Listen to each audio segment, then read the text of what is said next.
আল্লাহ সবচেয়ে নারাজ হন মানুষের ক্ষতি করলে। কথা কি বুঝতে পারছেন?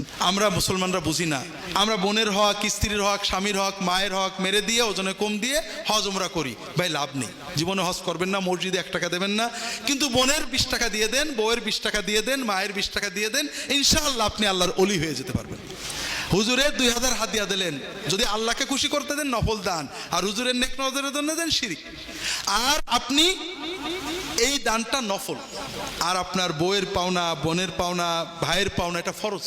কাজেই সবসময় মনে রাখবেন আল্লাহ মায়ের চেয়ে আপন। মা সহজেই মাফ করে, ঠিক না? ভাই বোনকে সহজে মাফ করে। কাজেই আল্লাহর কোনো বান্দা যেন আমাদের দ্বারা ক্ষতিগ্রস্ত না, বিশেষ করে আমাদের সাথে যারা থাকে, আমার স্ত্রী, আমার স্বামী, আমার ভাই বোন, ছেলে মেয়ে, তাদের পরে ইনসাফ করা আমাদের দায়িত্ব, তাদের হক আদায় করার দায়িত্ব, পাড়া প্রতিবেশী। আমি মানুষের উপকার করতে না পারি, অন্তত কারোর হক নষ্ট না হয়। 2 নম্বর, সাধ্য হলে মানুষের উপকার করা। তাহাজ্জুদের নামাজ পড়ার চেয়েও মানুষের উপকার করার সওয়াব অনেক বেশি।